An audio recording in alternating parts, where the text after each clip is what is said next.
Queridos, vamos abrir a palavra de Deus. Colossenses capítulo 2. Colossenses capítulo 2, versículo 6. Vamos a partir do versículo 6.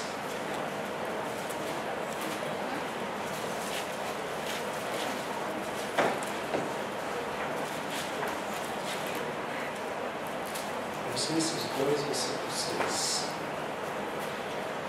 Diz assim a palavra de Deus: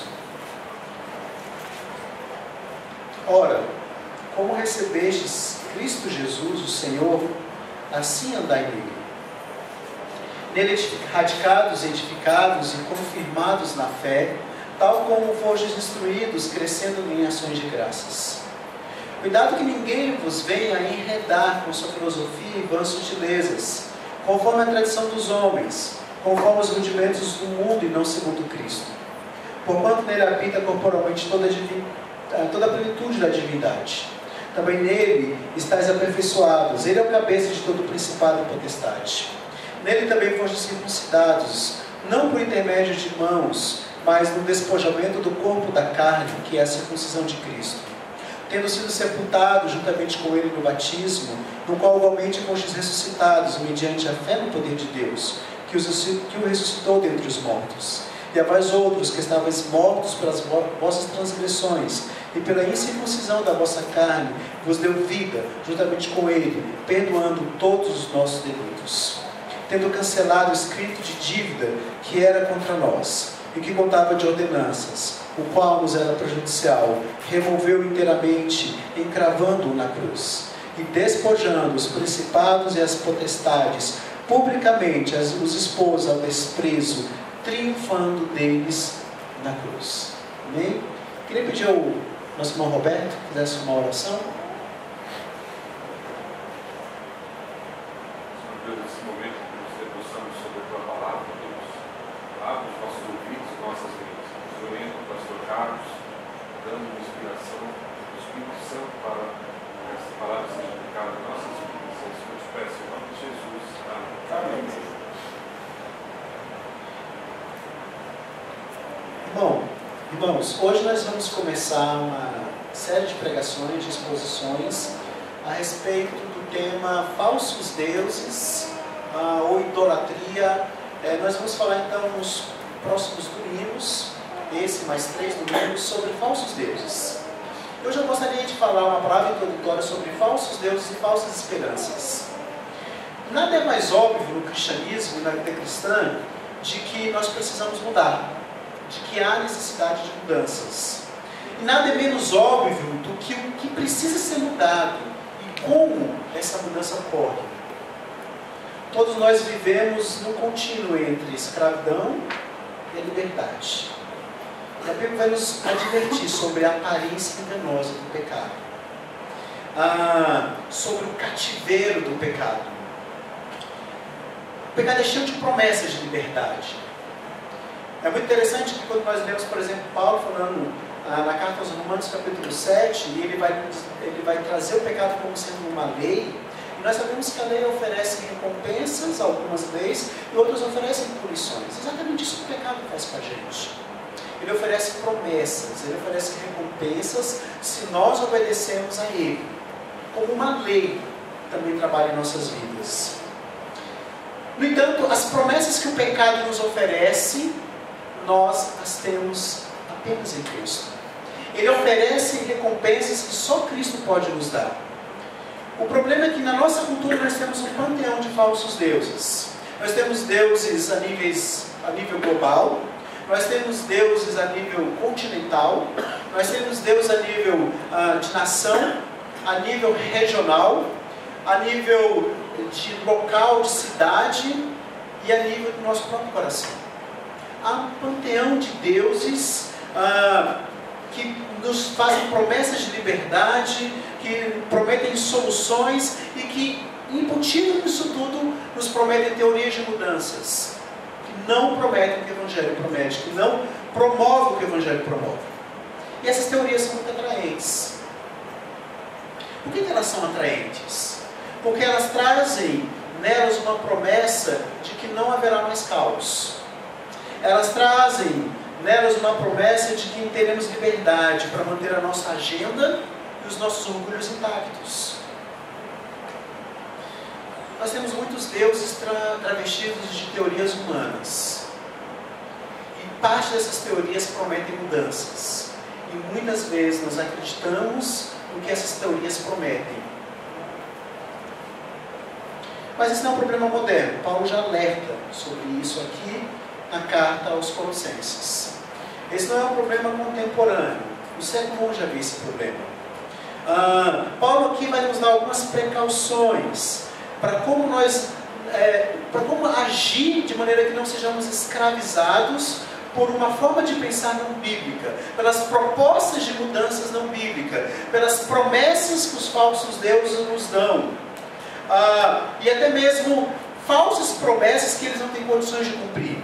Então Paulo vai começar a nos orientar aqui a respeito de algumas precauções que nós podemos ter.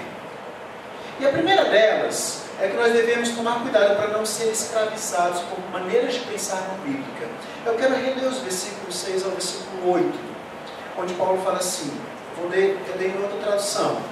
Portanto, assim como vocês receberam a Cristo Jesus, o Senhor, continuem a viver nele, enraizados e edificados nele, firmados na fé, como foram ensinados, transbordando de gratidão. Tenham cuidado para que ninguém os escravize a filosofias vãs e enganosas, que se fundamentam nas tradições humanas e nos princípios elementares deste mundo, e não em Cristo. Paulo está muito preocupado aqui para que nós não nos deixemos prender por pensamentos, por filosofias, por teorias humanas que não estão baseadas em Cristo e por suas vãs sutilezas. Quando Paulo usa o termo escravizados, a palavra escravizado aqui, ela dá uma ideia de ser levado à força, de ser raptado. Por que Paulo usa essa palavra? Porque ele quer ressaltar que muitas vezes, quando nós menos esperamos, nós podemos ser raptados por pensamentos, por filosofias, por vãs sutilezas contrárias à palavra de Deus. Então o estímulo de Paulo aqui é: fique de olhos abertos. Abra os seus olhos. Fique atento às vãs sutilezas, às filosofias, às influências culturais que procuram ganhar a sua fidelidade quando você não está prestando atenção de fato nas coisas. Tome cuidado. Não seja enganado. Então, nós temos que entender aqui que essa advertência de Paulo, ela não vale a pena para as grandes decisões que devemos tomar na vida. Na verdade, ela vai valer muito para a nossa rotina, para o nosso dia a dia, para as coisas do nosso dia a dia, para aquilo que fazemos quando acordamos, quando vamos trabalhar, quando voltamos para casa, porque exatamente nos chamados pequenos momentos da vida é que as batalhas são perdidas ou ganhas. Agora, por que nós somos tão facilmente enganados? Por que essas vãs sutilezas e suas filosofias, baseadas na tradição dos homens, nos enganam tão facilmente? Por que essas propostas de mudanças vãs nos enganam? Porque, em geral, elas não são totalmente contra as Escrituras. E elas pegam emprestado alguma coisa das Escrituras. Algumas vezes até a fundação delas tem a ver com as Escrituras. Muitas vezes elas vão pegar um palavreado e até uma base delas é bíblica. No entanto, elas não trazem o todo das Escrituras. E muitas vezes elas não nos apontam para Cristo. Elas nos apontam para Cristo como de fato o mediador, como de fato a sabedoria bíblica, como uma pessoa viva que pode transformar o nosso coração. Só Cristo pode trazer a mudança de coração que nenhuma tradição humana, que nenhuma filosofia humana, que nenhuma proposta de mudança humana pode trazer para as nossas vidas. Eu gostaria, antes de nós continuarmos nos demais versículos, mostrar para vocês alguma dessas alternativas enganosas que a tradição humana traz e que muitas vezes nós achamos que são bíblicas e não são, para que nós possamos abrir os olhos para essas vãs sutilezas. A primeira delas é aquele pensamento que nós temos que as circunstâncias têm que mudar para que eu mude. As coisas fora de mim têm que mudar para que eu mude.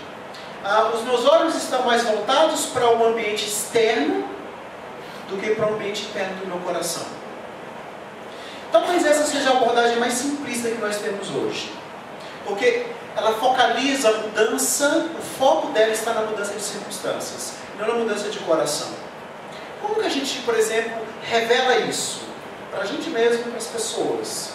Quando nós falamos assim, poxa, se eu tivesse um pouco mais de dinheiro, talvez as coisas fossem melhores. Se eu me casasse, a vida seria um mar de rosas, seria bem melhor. Se eu conseguisse sair desse casamento e encontrasse alguém que me valorizasse, eu não ficaria tão deprimido ou deprimida. Se meu filho me respeitasse mais, ou respeitasse da maneira que eu mereço, talvez eu conseguisse ser uma pessoa mais agradável. Quando nós começamos a entender que as coisas fora da gente precisam mudar, para que dentro da gente mudem, nós estamos recorrendo a um pensamento não bíblico de mudança. A uma vã filosofia sutil e que busca uma mudança que não é bíblica. Esse tipo de pensamento nos vitimiza. Nesse tipo de pensamento, nós somos vítimas de circunstâncias. E nós esperamos circunstâncias mudarem para que possamos mudar. Quem foi o primeiro a utilizar essa abordagem? Adão. Quando Deus vira para Adão e fala assim, Adão, o que foi que você fez? Adão falou assim, a mulher que o Senhor me deu, ela me induziu a isso. Ela me levou a fazer o que eu fiz. A culpa não é minha. A culpa é do Senhor, que criou Eva. E a culpa é de Eva, que me influenciou, que me induziu, que fez com que eu comesse do fruto também. A mulher que tu me deste, Senhor, o erro é da outra pessoa. O erro não é meu. Ou então, se não for o erro de uma pessoa, o erro de alguma outra coisa, de uma circunstância, de um dia difícil de trabalho, da falta do dinheiro, alguma coisa nós colocamos a justificativa para sermos o que somos e para justificar o nosso próprio pecado. Agora, irmãos, sim, essa é uma tentação comum. Nós somos sempre tentados a colocar o problema nas circunstâncias, o erro, e a nos vitimizar diante de circunstâncias. Por isso essa abordagem ela é tão enganadora, ela é tão tentadora e ela é tão fútil, porque ela não considera a necessidade que nós temos da graça redentora de Cristo, porque ela coloca a culpa do pecado em outro lugar, não no meu coração. Se a culpa não é minha, se eu sou uma vítima, eu não preciso de graça para mudar, porque a culpa não é minha, a culpa é das circunstâncias, a culpa é do meu cônjuge, a culpa são dos meus filhos, a culpa é do meu trabalho, a culpa é da falta de dinheiro, a culpa é do clima, a culpa é do trânsito, não minha. Eu não preciso de mudar, eu não preciso de graça. Quando a gente coloca a culpa nas circunstâncias, na verdade nós estamos colocando a culpa em Deus, que enviou a circunstância. Questionamos a sabedoria, a bondade e o caráter de Deus. Isso significa que há um outro Deus funcional.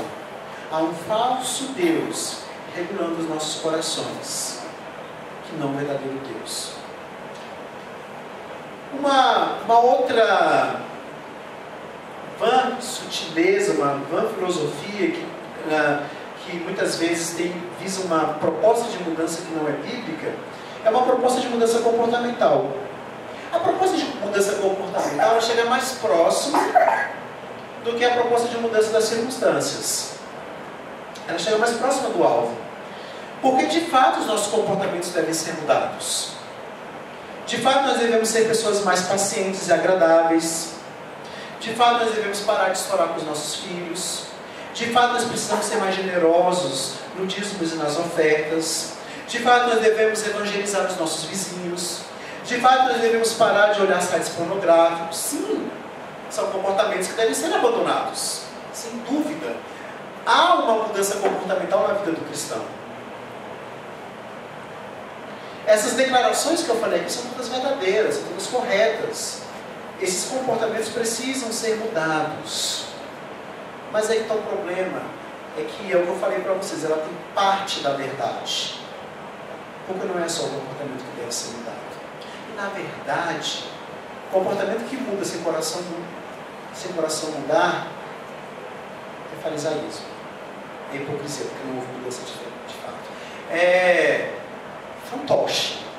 É interpretação. Não é realidade. Em algum momento o coração se revela novamente. Mudança comportamental por si só não é mudança de vida. Porque na verdade a mudança comportamental é o resultado da mudança do coração. Essa é a verdadeira mudança comportamental. E uma mudança apenas no comportamento, ela não investiga as razões pela qual fazemos o que fazemos. Já viu aquele aconselhamento que é assim? Não, eu estou, pastor, eu estou incorrendo nesse pecado, eu estou fazendo isso. Não, para de fazer isso, confessa o seu pecado e está tudo bem. Deixa de se comportar assim, se comporta desse jeito. Deixa de fazer isso e faz isso. Esse tipo de aconselhamento, ele não investiga as causas, as motivações que levam ao comportamento. E elas precisam ser investigadas. Porque só investigando as motivações que levam ao comportamento é que nós vamos, de fato, promover uma mudança real do coração daquela pessoa e ajudá-la e caminhar com as escrituras, com a vida de oração, com todo o processo que Deus tem de santidade em nossas vidas para promover a santificação. Já viu, por exemplo, aquela pessoa que vai para Alcoólicos Anônimos e aí ele consegue nos Alcoólicos Anônimos, depois de um período, deixar de beber. No entanto, ele continua um péssimo marido, um péssimo pai, um mau trabalhador, ele continua ruim em outras áreas da vida dele. Porque a mudança foi comportamental, não foi do coração. A proposta do Evangelho é de uma mudança do coração para que todos os comportamentos mudem. Não só o comportamento que está te causando sofrimento, o que está trazendo problemas para você. Mas todos os comportamentos da nossa vida mudem. Então, muitas vezes, a pessoa que visa uma mudança comportamental, ela espera apenas substituir um mau comportamento por um bom comportamento.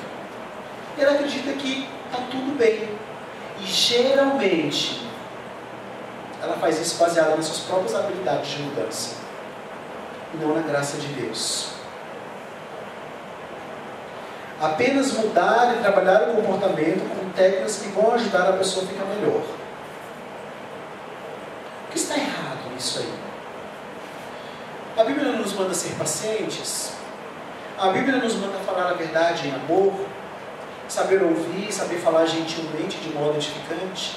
A Bíblia não nos manda ser bons maridos, bons esposos, bons filhos.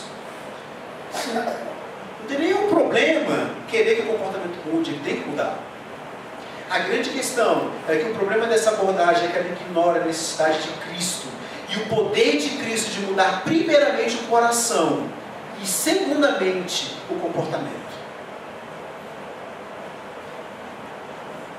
Até mesmo a versão cristã desse tipo de abordagem, ela faz uma separação entre os mandamentos e a centralidade de Cristo. Mandamentos sem Cristo só nos condenam. Nós precisamos de Cristo para entender, para viver os mandamentos. Então, se há algo fundamental nas Escrituras é que Deus opera a mudança no coração. É que a mudança começa a partir do coração. O Espírito Santo atua através da palavra e a palavra e o Espírito trabalham juntos para nos capacitar a ver a Cristo em poder e misericórdia. No coração. Só a mudança do coração reorienta a pessoa. Só a mudança de coração promove uma intimidade na relação vertical com Deus, que consequentemente vai promover uma boa relação horizontal com o meu próximo. Mudanças comportamentais promovem fariseus, promovem formalistas, promovem hipócritas.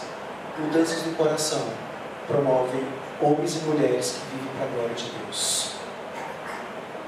Sim, a mudança de coração leva a um comportamento diferente.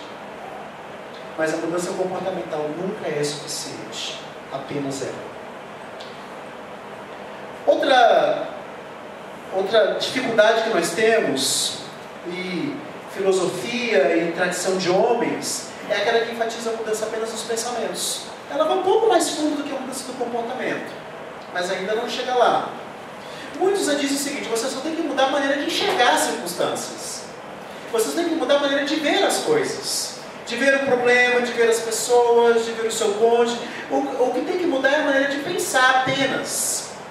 É claro que o Evangelho promove mudança de pensamento. É claro que precisamos pensar o que é correto a respeito de pessoas e circunstâncias, e principalmente a respeito de Deus, sim. Mas o problema dessa abordagem é que ela entende que apenas a mudança de pensamento a respeito das coisas é suficiente. Ela omite também a obra de Cristo como Salvador. Em vez disso, ela reduz o relacionamento com Cristo a pensar pensamentos corretos. Ser cristão é mais do que pensar pensamentos corretos e ter comportamentos corretos. Ser cristão é ter desejos corretos, ter motivações corretas, ter sentimentos corretos, ter toda a mudança interna e externa correta, de acordo com o padrão bíblico. Como é que é um aconselhamento? Como é que é um conselheiro que pensa que apenas a mudança de pensamento é suficiente? Ele simplesmente vai mandar você decorar o versículo bíblico e recitar quando você estiver com problemas. Estou dizendo que memorizar o versículo bíblico e recitar quando estiver com problemas é ruim. Mas não é só isso. Não para por aí. A coisa vai mais profunda. A Bíblia, ela nos convida a mudar o todo. Para um conselheiro que pensa assim, simplesmente quando você lutar contra o medo, você lê uma passagem bíblica que fala de medo, que fala da confiança em Deus e está tudo bem. Não é assim. Quem luta contra o medo sabe que não é tão simples assim. Quem luta contra a tristeza, a depressão, sabe que não é tão simples assim. Quem luta contra a ira sabe que não é tão simples assim. Não é só memorizar o versículo bíblico. Não é só colocar o pensamento nas Escrituras. É também isso, mas não só isso.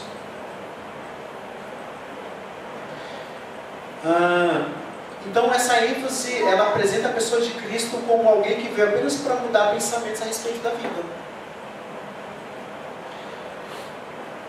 Não pensa em Cristo como mudando todo o nosso ser. Essa visão ela trabalha o homem como sendo apenas um pensador. Eu fico imaginando aquelas pessoas que estão numa fase da vida que não conseguem pensar. Por exemplo, uma doença terminal em que você não está conseguindo refletir. Um estado de coma, que a gente não sabe se a pessoa está pensando ou não ali naquele momento. Uma pessoa que está no estágio terminal da sua vida. Será que é só mudar a forma de pensar que vai resolver isso? Ou será que se aquela pessoa não conseguir refletir, o Evangelho não chega até o coração dela? Será que o Evangelho não chega até o coração daqueles que conseguem pensar corretamente? Os que são autistas, os que têm síndrome de Down, os que têm problemas mentais e cerebrais, o Evangelho não chega até eles. Então não é só o pensamento também que precisa mudar. Outros acham que o que precisa mudar é o seu próprio conceito, o conceito de si próprio. O conceito que a pessoa tem a respeito de si mesma. Como é que a gente pensa, como é que a gente percebe isso? Assiste Discovery Channel, os desenhozinhos que passam lá, que você vai ver isso direto. Você vai ver a seguinte frase, eu tirei de lá. Acredite em si mesmo. Você é uma pessoa boa e talentosa. Vai em frente. Você pode fazer qualquer coisa que se dispõe a fazer. Não seja tão duro com você mesmo. Assiste os desenhos hoje em dia. Eles apresentam uma proposta de você ser aperfeiçoado sem Cristo. O Evangelho diz que não tem como nós sermos aperfeiçoados sem Cristo. Qualquer proposta de aperfeiçoamento sem Cristo é diabólica, é má, é mentirosa. Essa abordagem, ela olha para dentro da pessoa e a pessoa deve procurar o poder dentro dela mesma para mudar. Ela busca uma subjetividade. Sim, ela parece mais profunda porque ela trabalha com sentimentos. E sentimento é uma parte profunda do nosso ser. Eu costumo dizer que o sentimento é uma janela para entender o coração. Quando eu vou fazer um aconselhamento, eu coloco uma tabelinha. Eu falo assim: fatos, atitudes, o que aconteceu, né? O fato. O que a pessoa fez? Atitude. Qual o sentimento que ela teve, né? E qual o pensamento que ela teve? O sentimento geralmente é a janelinha mais importante para eu começar a entender o coração da pessoa. O que ela sentiu quando fizeram o que fizeram com ela. O que ela sentiu quando o trânsito estava difícil. O que ela sentiu quando não recebeu o aumento esperado. O que ela sentiu quando o marido não tratou como ela achava que deveria ser tratado. O que ele sentiu quando a esposa não foi tão carinhosa quanto ele gostaria que ela fosse. O sentimento fala muito a respeito do nosso coração. Por isso que essa abordagem ela parece ser mais profunda, né? E essa teoria faz os nossos corações como um poço vazio que precisa ser preenchido. Então, para eles, o problema é o seguinte: o seu coração é um poço vazio que precisa ser preenchido com alguma coisa. Agora, a Bíblia diz que os nossos corações são poços vazios? Não. Ela fala que nossos corações são cheios de rebeldia, cheios de maldade, cheios de podridão, cheios de egoísmo. Os nossos corações não são poços vazios. Eles são cheios de coisas más. É o que está dentro do nosso coração. Então não é encher o coração, é esvaziar o coração. Como que nós esvaziamos o coração? Nos arrependendo, confessando os nossos pecados, colocando diante de Deus aquilo que fazemos que nos desagrada. Agora, tem muito crente não lembra 5 linguagens do amor. E faz exatamente isso. Olha, o seu problema, marido, é que a sua linguagem do amor é qualidade de tempo. Então o que você precisa? Você é um poço vazio de qualidade de tempo. O que você precisa? Você precisa de alguém que dê tempo para você.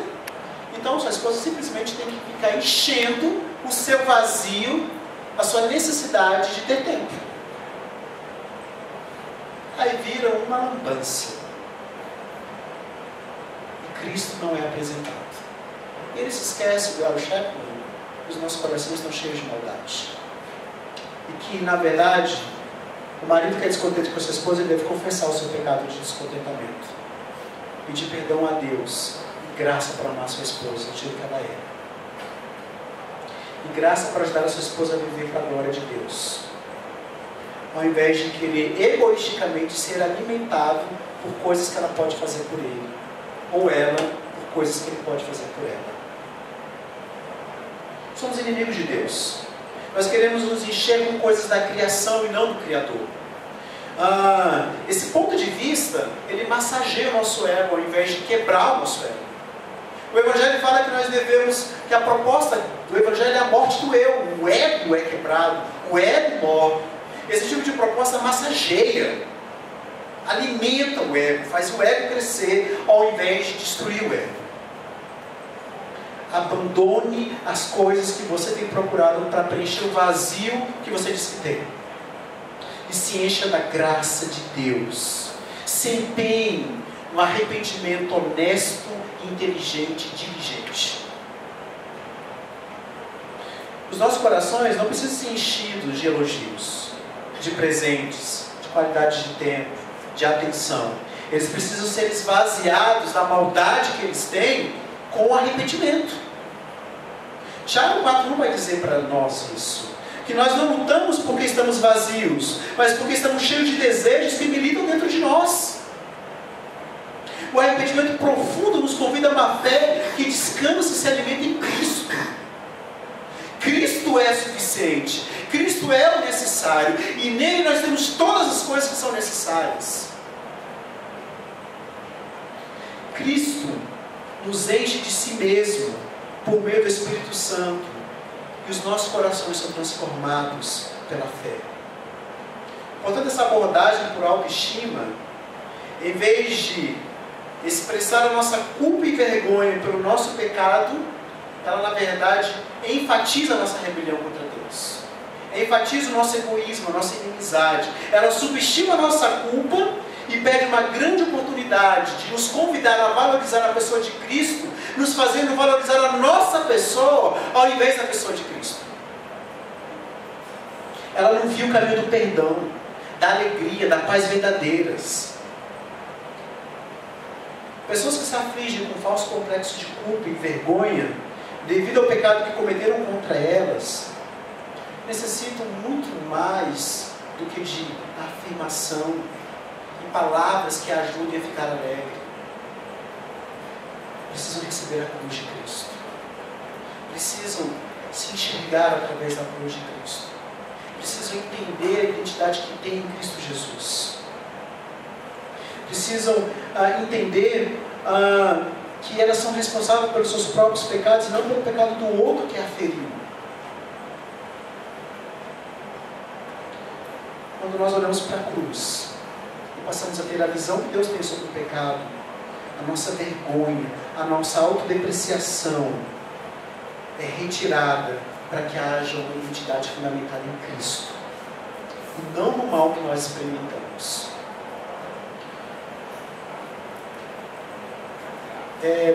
Algumas pessoas já me procuraram porque foram abusadas na infância. E, gente, como é triste isso. Como nós temos tido crianças sendo abusadas hoje ainda, pessoas adultas hoje que foram abusadas na infância. E meu coração se enche de compaixão por essas pessoas, porque elas experimentaram uma violência geralmente da parte de alguém que deveria protegê-las. Mas ao mesmo tempo, meu coração não pode olhar mais para o pecado que cometeram contra ela do que para a cruz de Cristo. E quando eu olho para a cruz de Cristo, aquela pessoa, ela não pode se entregar à autocomiseração. A autocomiseração é pecado. Então eu preciso ajudar aquela pessoa a olhar para a cruz de Cristo e entender que em Cristo ela não é definida pelo pecado cometido contra ela, mas por Cristo. A cruz nos lembra que, apesar de termos sido feitos à imagem de Deus, somos profundamente defeituosos, inclinados a amar mais a nós mesmos do que a Deus e ao nosso próximo. E é exatamente esse amor próprio, essa busca de se amar cada vez mais, que vai promover busca e vergonha. E vira um ciclo vicioso. Eu fico com culpa e vergonha e eu acho que eu tenho que me amar mais para vencer a culpa e a vergonha. Aí a culpa e vergonha causa mais culpa e vergonha, eu acho que eu tenho que me amar mais, que causa mais culpa e vergonha, e assim vai. E vira um ciclo vicioso, vai se aprofundando cada vez mais. Sabe por que nós nos sentimos pequenos? Porque nós somos pequenos. Agora, o ensino que visa eu ter um conceito bom de mim mesmo e ter uma estima elevada, ele rejeita o pensamento de que eu sou pequeno e de que sou sem importância. Sim, quando nós somos elogiados, estamos passando por um momento aflito, um momento de desespero, de dificuldade, somos elogiados, e as pessoas dizem palavras boas para a gente, isso resolve por um tempo. Isso nos deixa melhores, isso nos faz sentir melhores, sem dúvida. No entanto, sempre vamos ter lembretes da nossa insignificância e fracasso.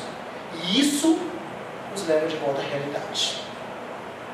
Por isso, devemos sim prestar consolo às pessoas que foram machucadas pelo pecado de outros. Mas também devemos levá-las à cruz. E como eu falei ontem no curso que nós lemos, não tem como falar das boas novas sem falar das más notícias. E a má notícia é: você é pecador. Você ofendeu Deus. Você é rebelde contra Deus. Você é egoísta. Você é mau. E a boa notícia é: Cristo te liberta disso. Cristo te salva. Cristo te faz uma nova pessoa. Cristo liberta você da sua própria maldade, do seu próprio egoísmo, da sua própria avareza. Cristo traz liberdade. A cruz mostra o quanto Deus é glorioso, misericordioso, perdoador, e quão grande é o amor dele por mim em Cristo. E só quando eu reconheço a minha culpa e a glória de Deus, é que eu consigo erradicar a autocomiseração do meu coração. Ainda uma última abordagem que eu quero falar para vocês que é aquela que fala assim, tudo bem, confie em Jesus e está tudo resolvido. Confie em Jesus e pare de sofrer. Ok, mas quem é Jesus? Para a maioria das pessoas, Jesus é um terapeuta. Um terapeuta que satisfaz as suas carências. Agora, a Bíblia não fala que Jesus é terapeuta. A Bíblia fala que Jesus é redentor. Qual a diferença entre alguém que vê Cristo como terapeuta e alguém que vê Cristo como redentor? O que vê Cristo como terapeuta vai achar que ele tem que satisfazer as necessidades que a pessoa define. Ah, eu tenho necessidade de atenção. Ah, eu tenho necessidade de ser amado. Ah, eu tenho necessidade de dinheiro. Ah, eu tenho necessidade de status. Ah, eu tenho necessidade de um bom emprego. Cristo supre essas necessidades que eu defino. Quem vê Cristo como terapeuta, ele mesmo vai definir as suas necessidades, e Cristo vai ser um supridor de necessidades que vem para afirmar as necessidades definidas pela própria pessoa. Essa é a abordagem enganosa. Mas ela traz uma coisa que às vezes nos engana, porque ela fala que Deus é bom. De fato, Deus é bom. A grande questão não é o fato dela falar que Deus é bom. A grande questão é que ela fala que Deus é bom, e porque Deus é bom, Ele vai suprir as necessidades que eu defino como sendo necessidades. Ele vai suprir as minhas necessidades e preencher o meu vazio como eu defino. Ela vai transformar o amor de Deus em algo que apenas me serve. Eu reduzo a graça, a misericórdia, o grandioso amor de Deus em uma forma de me servir e suprir as minhas necessidades. A minha rebelião é minimizada, ignorada, e o amor de Deus maximizado. Transformamos Jesus em alguém cujo ministério é simplesmente me fazer sentir bem a respeito de mim mesmo. Agora, quando alguém encara Jesus como Redentor, como é que é isso? Primeiro, ele vai entender Cristo define quais são as verdadeiras necessidades. Segundo, Cristo supre as minhas verdadeiras necessidades. Eu só preciso dele. Eu preciso de Cristo. Ele é tudo. Ele define e Ele supre aquilo que Ele define. Aqui vamos ver o amor de Deus, um amor que nos garante perdão, que nos purifica da nossa culpa. Mas também vamos ver um amor que nos chama a admitir o nosso próprio pecado. Nos chama a admitir que abandonamos o seu amor e nos dedicamos a coisas insignificantes. Esse santo amor de Deus pelos pecadores nos humilha, mas ao mesmo tempo nos enriquece. Porque Ele nos admite a reconhecer o nosso próprio egoísmo, no mesmo passo que nos purifica e nos liberta das cadeias do falso amor. Deixa eu falar uma coisa, Jesus não é uma máquina que você coloca uma moedinha e sai uma latinha escrito felicidade. Jesus não é isso.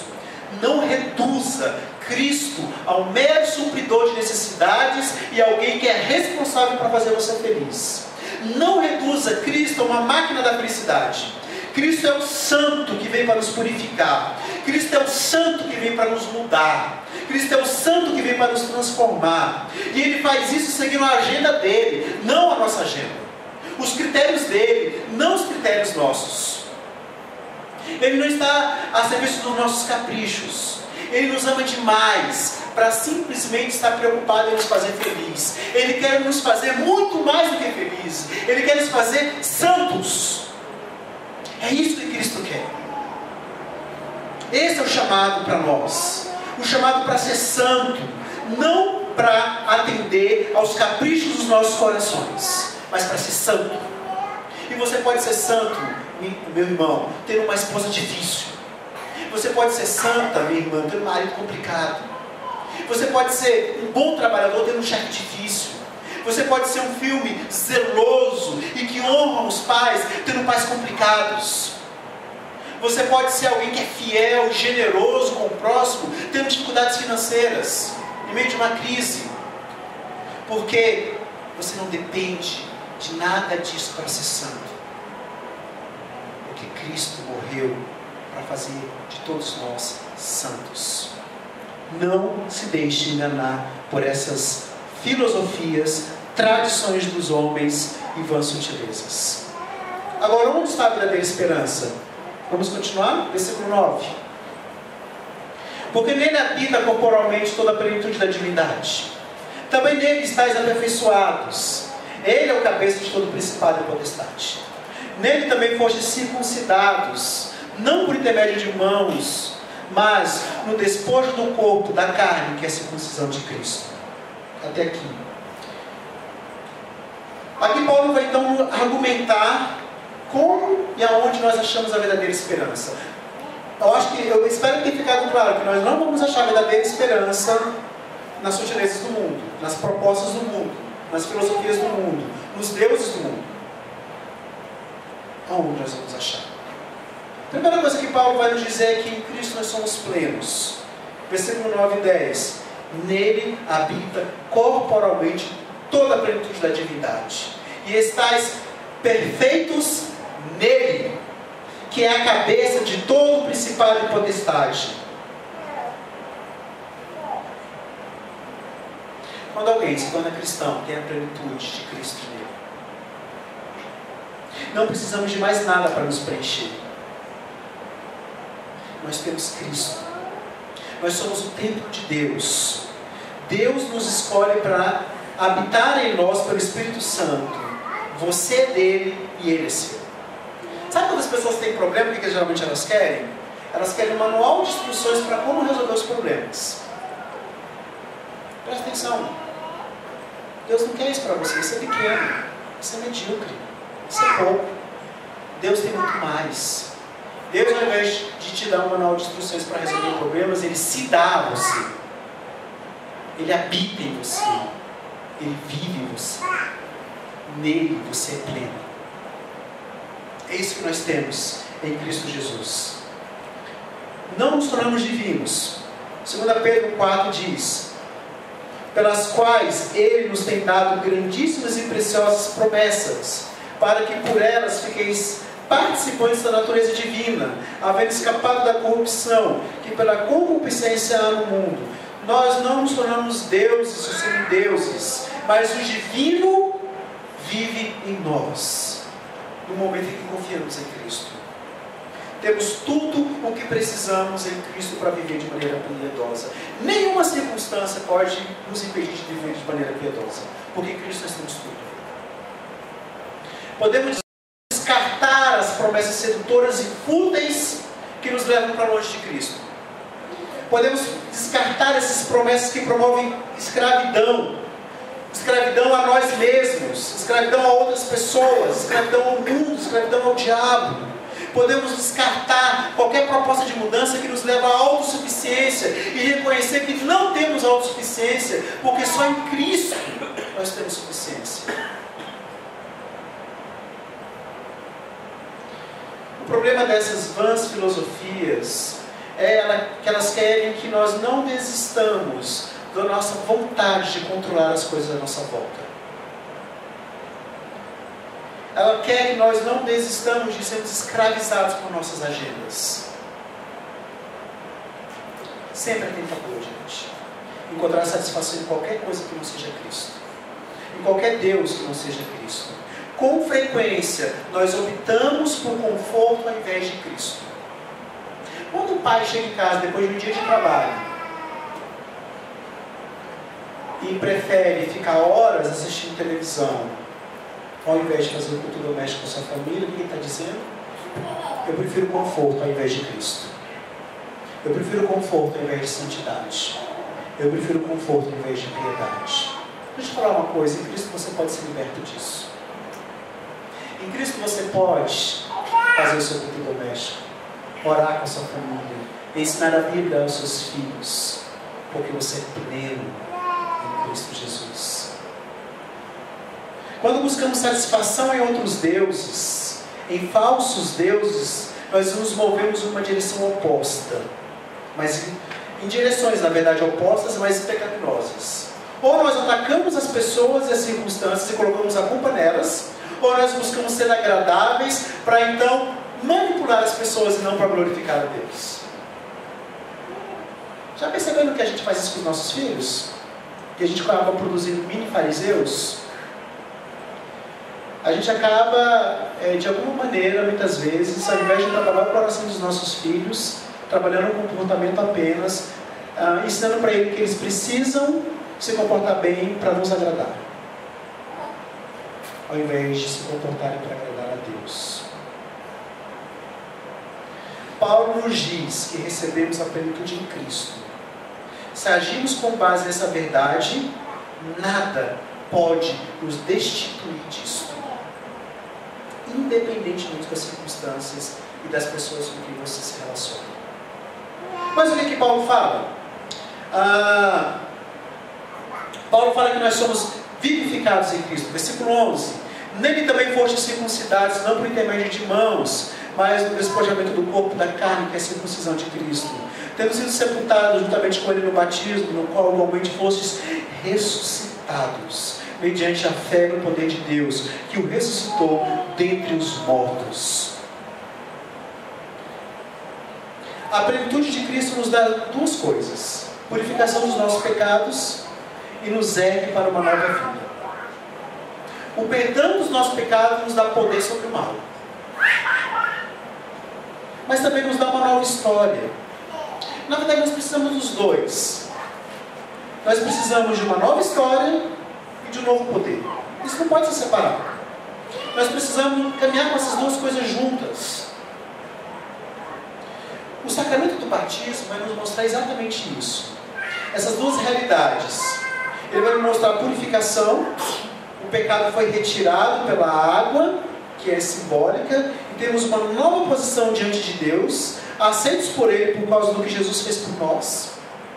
E vai nos mostrar o poder que é adquirido quando somos inseridos na família de Deus. Ele nos apresenta a comunidade da fé, onde tudo que Jesus morreu para nos dar está ao nosso dispor, através dos dons dos nossos irmãos, através da dinâmica da vida da igreja. Cristo morreu a morte que nós deveríamos morrer. Nós escapamos da condenação que Ele recebeu.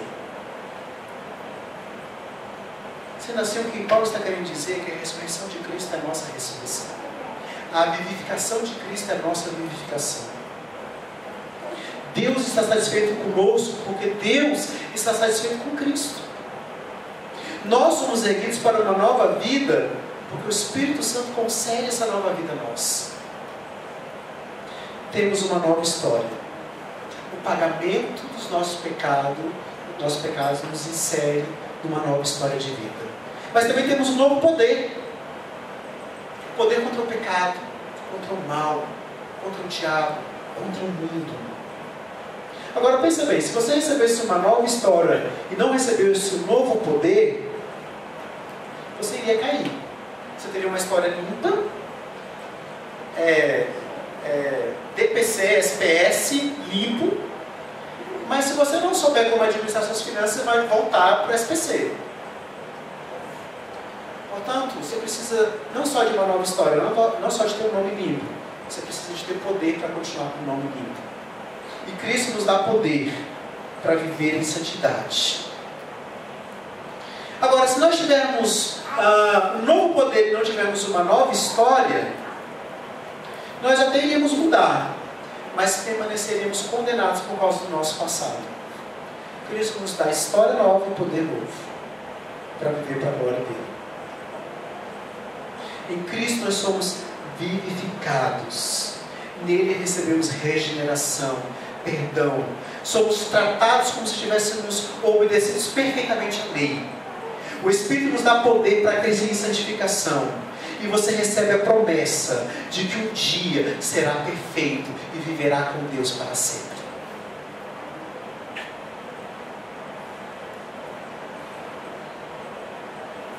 Mas estamos cercados de vãs filosofias que querem nos matar, que querem nos impedir de sermos vivificados. Não acredite nelas. Cristo é suficiente. Nele você tem vida. Terceira a orientação que Paulo nos dá, versículos 13 a 15, que em Cristo nós temos liberdade. E quando vós estáveis mortos nos pecados, e na circuncisão da vossa carne, vos vivificou juntamente com ele, perdoando-vos todas as ofensas, havendo riscado a cédula que era contra nós, nas suas ordenanças, a qual de alguma maneira nos era contrária, e tirou do meio de nós, cravando-a na cruz, e despojando os principados e potestades, os expôs publicamente, e deles triunfou em si mesmo. Com a nova história, com o novo poder que nós temos, nós somos libertados do poder escravizador do pecado e da condenação da lei. Estamos mortos para o mundo, temos poder sobre o maligno. E temos liberdade para viver a glória de Deus. Não somos mais controlados por outros deuses. Somos livres para viver, para agir, para pensar, para sentir, para crer de maneira agradável a Deus. No Império Romano havia a procissão romana triunfal. A procissão romana triunfal era a melhor forma que o Império Romano tinha de mostrar o seu triunfo sobre um exército inimigo. Então entravam, o exército romano entrava na frente, triunfal, depois de uma batalha, com seus soldados fortes, com seus soldados altivos e felizes com a vitória, e atrás deles vinham os inimigos derrotados que haviam sido escravizados. Eles eram prisioneiros de guerra e desfilavam atrás do exército vencedor. Eles vinham envergonhados, expostos aos olhares públicos e humilhados. É o que Paulo fala para a gente que Jesus fez. Ele despojou os principados e potestades, publicamente os expôs ao desprezo, triunfando deles na cruz. Aqui Paulo nos mostra que a verdadeira liberdade foi ganha para todo o povo de Deus por meio da cruz de Cristo. É impossível reconhecer o Rei sem reconhecer a sua vitória gloriosa. A libertação de formas más não é algo que nós precisamos solicitar. Cristo já nos libertou. Nós somos livres para viver para Ele. Esse é o privilégio que o Evangelho nos dá. Todo cristão verdadeiro, ele tem liberdade, ele tem vida, ele tem plenitude em Cristo Jesus. Concluindo, meus irmãos. Paulo, então, quando ele escreve carta aos Colossenses, em especial essa perícope que eu li para vocês hoje, Paulo escreve uma carta no momento em que aqueles irmãos estavam vivendo momentos difíceis. Eles estavam em meio à perseguição, em meio ao sofrimento, em meio a ameaças de tortura, em meio ao martírio, ou outras dificuldades normais no cotidiano da vida. E Paulo, ao falar, ele fala com esperança a esses irmãos e a todos nós. Complementando, Colossenses 3, versículos 5 a 11, Paulo diz assim: mortificai, pois, os vossos membros que estão sobre a terra, a fornicação, a impureza, a afeição desordenada, a vil concupiscência e a avareza, que é a idolatria, pelas quais vem a ira de Deus sobre os filhos da desobediência, nas quais também, em outros tempos, andastes quando viveis nelas. Mas agora, despojai-vos também de tudo, da ira, da cólera, da malícia, da maledicência, das palavras torpes da vossa boca. Não mintais uns aos outros, pois já vos despistes do velho homem com seus feitos, e vos revestistes do novo, que se renova para o conhecimento, segundo a imagem daquele que o criou. Onde não há grego, nem judeu, nem circuncisão, bárbaro, cita, servo, livre, mas Cristo é tudo e em todos. Na guerra da vida cristã, nada é sutil. Tudo que acontece no nosso dia a dia tem um propósito. Nós seremos provados, tentados, mas a proposta é: reaja a partir da identidade que você tem em Cristo. Em Cristo você é livre, em Cristo você é vivo, em Cristo você é pleno. Essas vãs filosofias não têm o poder de te amarrar, de te escravizar. Não se deixe escravizar por elas. Porque em Cristo você tem o necessário para viver para a glória de Deus. Você luta contra a depressão? Provavelmente você foi enganado. Não pense a respeito de você, no primeiro momento, como sendo uma pessoa deprimida. E em segundo momento, como sendo um cristão. Muitos cristãos adotam essa identidade como sua identidade funcional e acreditam no que falam a respeito deles. E passam a agir a partir dela. E passam a interpretar e a responder a vida a partir dessa identidade que deram para ela. Mas que não é a identidade do Evangelho. Paulo fala que toda pessoa que pertence a Cristo é viva, é plena, é livre. Então você não é um cristão deprimido.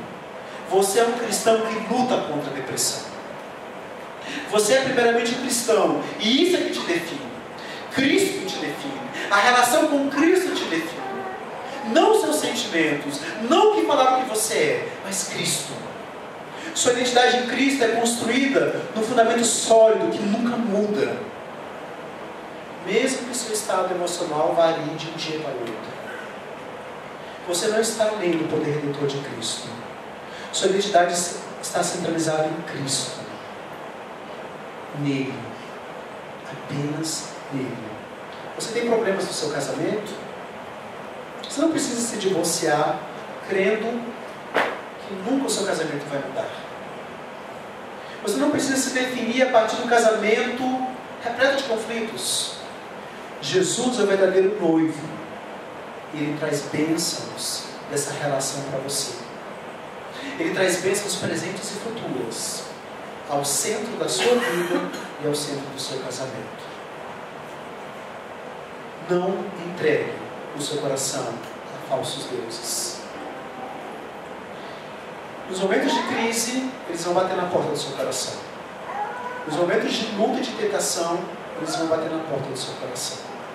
Eles vão vir com as suas vãs sutilezas, com as suas filosofias, com as suas tradições humanas e fazer propostas alternativas. Não confie nelas. Vamos orar? Pai querido, nós queremos te louvar pela sua palavra. Nós hoje lemos um texto, Deus querido, que fala que nós não devemos nos deixar escravizar, raptar, ser levados cativos por pensamentos, por estilos de vidas, por propostas, por circunstâncias que não produzem santidade. Ajuda-nos, Deus querido, a não nos deixarmos sermos enredados por elas. Ajuda-nos a entendermos que em Cristo nós temos uma identidade nova. Em Cristo nós somos plenos, plenos de graça, de misericórdia, plenos de santidade, plenos para viver. Em Cristo nós somos vivos, vivos para refletir seu caráter, para fazer sua vontade, para caminhar com as pessoas, para ajudar outros. Em Cristo nós somos livres, livres dos nossos próprios pecados, livres dos pensamentos do mundo, livre dos estilos de vida que te desagradam, livres dos sentimentos que te desonram. Nós somos livres em Cristo. Ajuda-nos a entender e a viver isso. Em nome dele que pedimos. Amém.